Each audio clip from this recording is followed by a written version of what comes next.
One other issue we need to look at is the mandatory HIV and AIDS testing to curtail rising incident of HIV cases. Nana, let me ask you, is it a good call, or we'll be infringing on people's rights? Mandatory HIV testing before we employ you. I mean, some organizations are already implementing it. Okay. And I do not think that is an infringement on anybody's rights. Okay. If I am employing you, I should know your health status. But won't it exacerbate stigmatization? Which one is stigmatization? That because, so because the person is HIV, you won't employ? No. Okay. No. I mean, we have organizations that recruited persons with HIV. I will not mention the organization's name, but at least I know of a friend who is operating an NGO of a sort that seeks to support persons living with HIV. I don't know if they still hold their meetings, but I have attended one before at Lekma. At least I can mention the hospital's name, Lekma Hospital. Yeah. Yes, where Okoboy. Okoboy works. At least I've attended their meetings, I think 1 or 2 times during the campaigning period. And some of them work with very reputable organizations. Okay. Some of them are traders. And I mean, I know one who, she has it, but her children do not have it. Okay, the husband actually also doesn't have it. All right. Okay. I mean, the children are all grown. And she works with a reputable organization. All right. Even in the security services, I know that even in other jurisdictions, I mean, they are there. HIV/AIDS is not now, I don't know how it will be interpreted, but not now as dangerous as it used to be. At least one, if you obey the protocols, you will live long. Of it, you would live long. I mean, they get married, they give birth to children who do not have it. And there are testimonies to that effect. I mean, we all hear it. What we should be encouraging, and I agree with them, is for us to be able to ensure that persons living with HIV are indeed treated equally, just like every one of us. Okay. This call was made because they think it will put fear in young people, especially because they are the ones very vulnerable or most vulnerable. Of course. It will put fear in them to expose themselves because they know that if you get it, you won't get employed. No. And so that clarity should be known. Okay. That clarity should be made. That this is just for medical records. All right. I think that before Joy Multimedia employed you, you went through a medical test.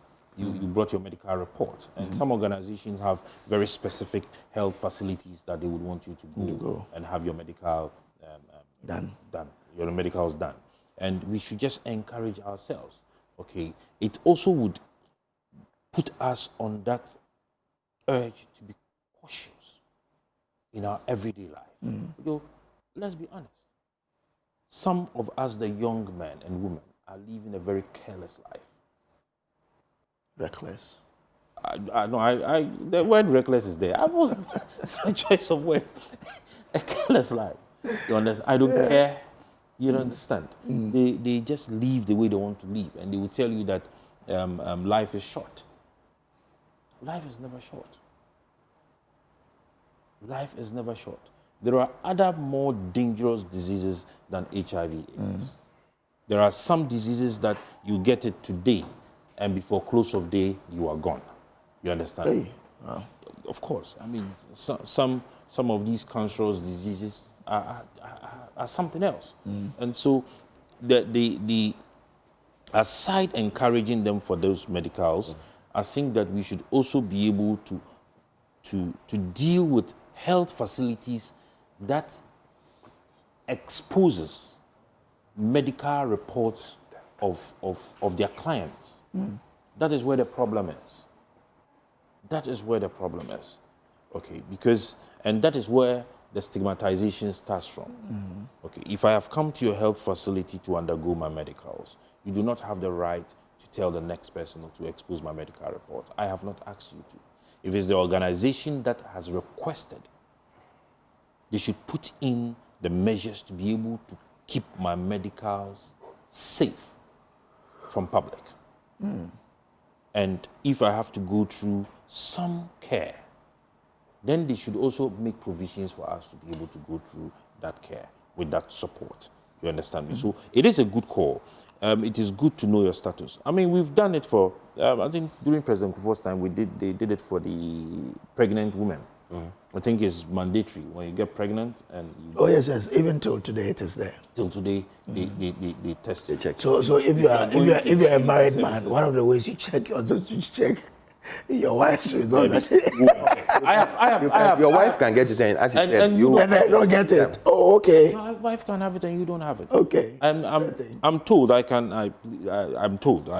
know how true it is that the women are much more exposed than the men. I've also heard that's what I've heard. Okay, so your wife could have it, and no, but that was the point that is still happening. It's still happening. The pregnant women, yes, mandatory testing. I mean, the organizations, most of the media organizations, you will do it. Yeah. The security services, you will do it. They need to, the pregnancy, they need to do it because of the child. The child, You need to protect the child. So I don't see anything wrong with that. And please, the human rights people should not come into this. Okay. You understand me? It is good for us to know our status and to be able to deal with the situation and the issues than not to know at all. If you know that you are HIV positive, you will be more careful how you handle yourself. You'll be more careful during your handling your sexual life. You'll be more careful even when you go to the salon. You understand me? Yeah. When this disease came, coronavirus? No. There was one that came, it was scary. They said we got it from the bats. Ebola. It was the scare of Ebola and hepatitis that made me get my own shaving kit when going to the salon. And there was another disease that came that made the barbering salons begin to use sterilizers. I've forgotten the name of that disease that came. You understand me? So the more we are aware, the more we are able to put in measures to prevent and deal with the matter. Okay, you understand? Okay, all right. Yeah. Yeah, I believe it's a good call. I don't see anything wrong with it because when you're going, as you said, when you're going to any organization, they ask for your medical records. When you're going to the military, there's security services. They always check all these things because they need to know who is fit and who is not fit. In an organization, you need to know most people, their ailment, and see how best you can help them to, manage it. Because even after knowing that you have this ailment, another thing you need to know is that they need to know how to even let you know that you have it and how to manage it in such a way that it wouldn't worry you. So at the end of it all, we look at it in such a way that we are looking at the totality. Yeah. How do we prevent it from spreading? And even when you come to an organization, because some people, I don't think it's only through sexual means that you get this. Yeah. There are other means on which you can get it. So some of these things, you need to manage the person's lifestyle and know how to go around it. You see people having HIV and they don't have any, they don't look as skinny and as tiny and all these things that it used to scare people.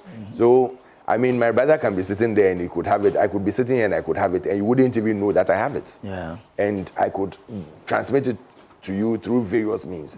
So sometimes it helps to make sure that, we know those who have it and how we can help them out of it.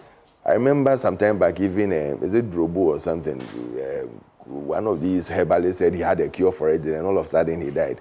But it's ways and means of also making sure that you can get some viruses or some antiviral drugs for them to, be taken to see how it can manage the disease. But I think there's nothing serious wrong about it, especially when you are entering most of these organizations, you go for medical checkup. You go for medical to check your status on all ailments. So if HIV is included, it shouldn't be a big deal. Okay. Before I bring in our next guest, let me read this text. This one says, Kojo, all throughout this period, we've heard from the OSP, the Attorney General and SML, but not Oforiatta. Nonetheless, the way and manner in which the issue has been handled, Oforiatta has been deemed guilty until proven innocent instead of the other way around. Is it not a paradox that Sedinam Tamakulu Ationu, the former CEO of Maslock, who has been tried in absentia and convicted for dissipating state funds, is yet to be extradited by the government? My brother, Nanayao, should hasten slowly. Do you remember how Okujito unjustly smeared Alan Chamanting with the cash for seats scandal? Can you imagine what would have happened if Alan had not been granted a fair hearing by Parliament? I'm not in any way supporting Oforiatta. Nonetheless, the way bail bonds have been weaponized since the NDC government came into office, it only makes logical sense for him to be taking cover. Manche Bruce II in Takrade brought this one in. Who is that, Manche Bruce? He's now a professor. Manche Bruce. Yeah. Yes. Thank you, Manche Bruce, and God bless you. But he has not said anything. But he has also not said No, anything. what I'm saying is what he has said confirms the fact that He has also not said anything. He's just saying that God bless him. ought to be able to deal with the matter Yeah. as it is. But he says that because of Better than the way the because of the weaponized no, bail that's charge, something. the man should take I cover. have not also concluded or passed judgment on Ken Oforiatta. I didn't do that. Okay. I said that Ghanaians think that this is it. So it is up to him to come and prove us wrong. Okay. But you understand? All right. shouldn't think for. Thank you very much. I'm grateful to you. Your case. Am I a Togolese? Don't think for all Ghanaians, Hey, my brother. because I don't think that way. That is up to you. Eh, And you so can't it's not- think you that can't say way, Ghanaians. and I agree and understand say why you Ghanaians. can't think that way. You can't Because say Ghanaians. You worked under Ken Oforiatta. It doesn't You can't matter. think that way. It doesn't matter. If he's wrong, he's wrong. So but if your try him in the allegiance court can be of with him, proper but it jurisdiction. does not. But that Try is him what in the we are proper all court. saying. I see Bondi is laughing because he sees two UP tradition people who are fighting amongst each other.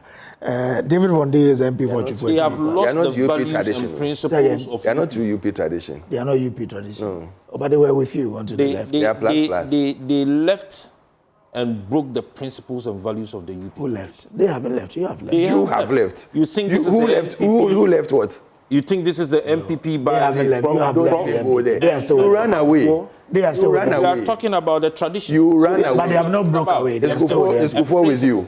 It's Kufuor with you. David Bondi, good morning to you. It's Kufuor with Did you hear him? Please allow David Bondi you. to have his time. Yes. Good morning. Good morning. I hope you're Elite well. Bondi. God is good.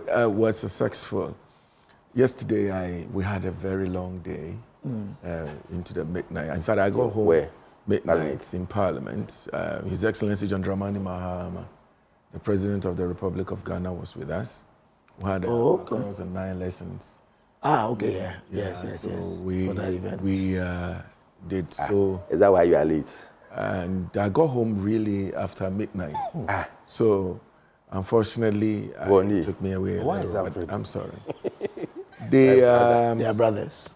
My brother, It's a brotherly we have both from Central Region. you know, the problem with these two gentlemen is that one had taken How was one it? P away from the MPP. Okay. And that's why they are always struggling, fighting among themselves. One has taken what? You know, one of the P, no MPP. So one P is gone. Now he's left with PNP. And then UP. one P. That's why the other one, they added a plus. But let me say good morning to our viewers and say Merry Christmas and a Happy New Year to them. I don't know whether I'll have the opportunity to be on this set again before the year ends. So just want to wish my lovers and, you know, my constituents a very Merry Christmas and a Happy New Year to them.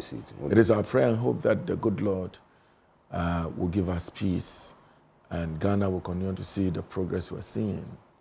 And Merry Christmas to all the NDC people, members of Parliament, my party people, and His Excellency John Dramani Mahama, who was with us. In fact, he took the last lesson, Reading. the 9th reading yesterday. It was awesome. The Speaker of Parliament was there, all of us. I mean, so Merry Christmas to everybody, and I pray that we have a a very successful new year, where the dollar is continuing, the city is going to grow a little more stronger, where the economy is going to be very good. The budget appropriations that were passing yesterday was absolutely, fantastic. And I can see a very good Ghana, a very excellent Ghana going forward. So we have good hope, and our good Lord will continue to bless us. I think we've passed off Atta one, but I'll give you just a minute on it, and then you delve into the HIV and AIDS. Yes, I have problem with situation where when people are appointed to various positions, they wholeheartedly accept the position they've been appointed to, and when it is time for accountability, then they're running away. And I think this is becoming too many of the past administration. Okay. The Nana Dankwa Akufo-Addo's administration is beginning to plant this kind of seed. But who else has that not to come? I think that it is not good for this country. When you are given a responsibility and it is time for you to account to the Ghanaian people, it is just important that you should wholeheartedly be ready to account. You remember what happened when we went to court on the election petition when Jane Mensah elected not to speak to the people of Ghana after giving her the opportunity to run this election? When her predecessor, Afarijan, would even get to the Supreme Court doorstairs before Supreme Court is even open, ready, eager, willing to give accountability, to be probed and to be accountable to the people about the job that he was given. But the law was on her side, so let's move on. But your comment about the MPP government is running away from accountability. Exactly. So the point is that how do you? Yes. Why do you make that I'm point? saying to you that, like I said, Jane Mensah decided, and she elected not to give account. That is one. Number two, you've seen Ofori-Atta, somebody who's been the Minister of Finance, not a less position, a Minister of Finance who handled our economy, ran this economy from, what we left for them, dollar is to $1 to $1, and he decided to run it to 18. Sometimes you get to the black market, you're getting dollar for 20 cedis. And then he left this country with so many debt, huge debt, scandals upon scandals, and decided to run away from this country. Confirmation of guilt. And decided to run away from this country. And do not want to come to this country to come and give account, to come and explain to the Ghanaian people how he handled this economy. In itself is worrying. If Ofori-Atta thinks that he should not be pronounced guilty, the opportunities to come and explain yourself and give account. He doesn't trust you. I mean, unfortunately, you hear some MPP well-meaning. Trust I mean, some MPP, people that I so believe and so respect so much, and they will tell you, Ofori-Atta don't trust the NDC administration to give him a fair hearing. That's true. And that is why he is not coming. I am surprised that administration that you led for 8 years, and within these few months, you do not trust that same administration again, and that the Ghanaian laws have so changed. His Excellency John Dramani Mahama changed the entire constitution, and the laws that is governing this country have been so changed within these few days, these few months, to extend that Ofori-Atta won't get fair hearing. I am amazed. Okay. And so for me, any means, and you see, we don't have to plant this seed. We do not want to establish these things that will continue to hurt our country going forward. That somebody come and he's getting in a position and then he gets all the l'argent, all the comfort that that comes with the position, that you are not running away from it.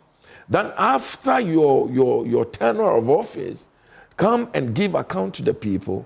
All you do is to run away. You see, when we do this, what we're doing is that we're planting this seed that generations yet unborn will learn from it, and people will now be encouraged to do the same. And that's not good for our country. And why should you run away from giving an account for what you've done? I just don't get it. I just don't get Ofori-Atta should rather be running and coming around, assisting the state agencies, and giving, helping the investigation agencies and giving account and making himself more popular, justifying what you did. All the banks you collapsed, justifying that. All the huge debts you left, justifying that. The hole you dug of what. Must he justify even what is not in court? Because you see, what is in court now is SML. It is up to his own credibility to let the Ghanaian people have access to him. And it's worrying because he's the only finance minister in this country, Ghana. We've seen Kosiboche and all those people, Setekpe, we've seen all the other, even in President Kufuor's administration, we saw all these finance ministers who were here. What's the name? Kwabena Dufour is here. Everybody is here. Why Ofori-Atta alone? I can't get it. Why Why Ofori-Atta alone? See, I am saying to you that whether you're an NDC, whether you're an MPP, running away from accountability is not good for this country. And I don't know why we should entertain that. Not long ago, I learned one young man who is alleged to have involved in this cyber fraud. What's the name? Is it Abutrika or something? Abutrika, from Aguna Swedro. Have been arrested and have been given to the American people. Is that correct? Investigative agents and all that. I don't think he's gone yet. I don't know, but I stand to be corrected. If these things are happening in our country and our own can be given out, why can't we help? Why can't the Americans help us to bring Ofori-Atta? And somebody will say, oh, he's not been tried, he's not been pronounced guilty. You want to run away just because use those excuses to run away from accountability? I think there are many and very serious questions that are left unanswered. And, President Akufo-Addo, the former president of the Republic of Ghana, should be helping this country by asking the cousin to come back to this country. He's talked about it. Don't bring He should be asking his cousin to come back to this country to answer questions. Okay. He left this country proudly, left as a president, and if he's proud of whatever it is that he's done to this country, he should be telling the cousin to come back, to come and give answers. And for me, any means necessary that we need to employ to get, Akufo-Addo, Ofori-Atta back to this country, we should. And nobody should detain, these things. It's not good for us at all. As Ghanaians, it's not good for us at all. And kids are learning it. And we don't want to leave that. It is not good at all. Okay, all right. It's not. Thank you very much. But what about HIV? Yes. I think it started from the floor of Parliament, right? Yeah, I think that the infection, that strong infection called the HIV/AIDS, is still with us. I mean, and unlike other illness and diseases that comes and go, I don't think that the HIV/AIDS is gone. And it is important that we all take it seriously. I think that sometimes when you go to the hospital and, samples are taken and they are running tests on you, urinal tests and all that, I think that it should be mandatory, that we test for HIV/AIDS, and to see people's status. And, I know the psychological... To see. And to know, people's status of it. You see, I agree that sometimes knowing that you have HIV/AIDS alone can kill you because of the psychological trauma, the stigmatization that it comes with it and all that. But you see, when you know and you have good psychologists to counsel you, to talk to you, I think that you better know and manage it properly. And I'll give you a typical example about myself. Little did I know that when I was running up and down, working here and there, 24/7, nights not sleeping, that my blood pressure was going up. Yeah. Little did I know. So I remember when I entered Parliament the first time, and 2020, 21, was supposed to do some medical checks and all that. So I went to Parliament, clinic, hospital in Parliament. And then that was when I discovered that my blood pressure is really not normal. And I've got to manage it. And the doctor was telling me that I was lucky to have known, because you see, the level at which it was going, and now, because I knew, now it's well managed and I'm fine. You see, when you know your status, it helps you to manage what it is. Many people are dying, young men are dying today because before you realize there's too much blood pressure, too much sugar level, too much cholesterol. And so because people don't go to the hospital willingly, because it's not something that you feel you have headache, you have this and that. One of my very good friends, Hajia, just got stroke straight away, and she complained of headache, went to the hospital, and there stroke. So these things are there. Knowing your status, better managed than not to know. And before you leave it for long, before you know it, it's too late. So for me, I think that every 6 months, maximum 1 year, go to the hospital, run thorough check of yourself. Life is only one, and you'll be able to keep yourself. But if you feel you're going up and down, you're running up and down, you don't have no illness, you don't have any problem, before you realize, it gets to a stage where you cannot manage again. But must it be, I know some companies do it, but must it now be mandatory that before you're employed, you have to do that test? It is not even only before you are employed, you should have those tests. It should be something in a routine. You do. Okay. Conventional thing that you do.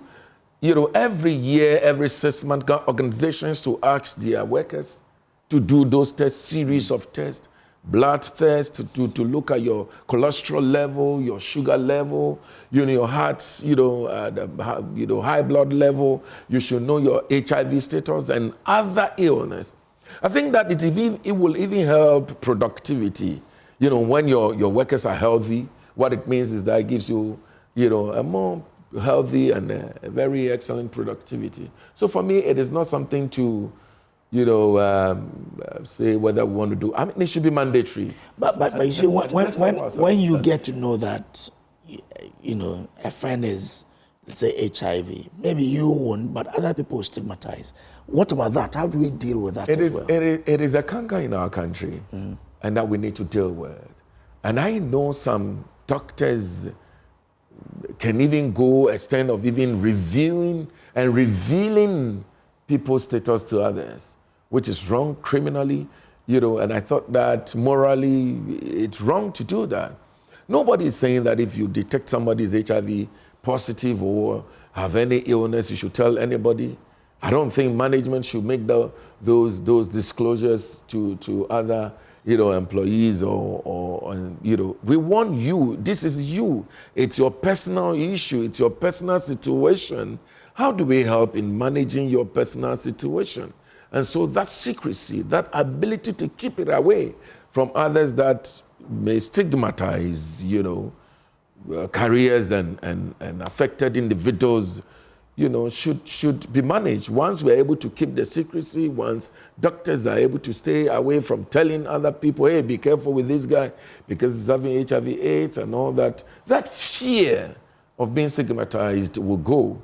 And then organization players should be careful how they deal with people whom they've seen or they might have realized have those illnesses, how they deal with them is very important. And so that stigmatization be dealt with. Okay. I think that it is important we realize that a healthy individual is a healthy nation, healthy productivity, healthy growth. Otherwise, we have a long way to go. So for me, mandatory check on illness of those nature is very important and must be introduced. Okay, all right.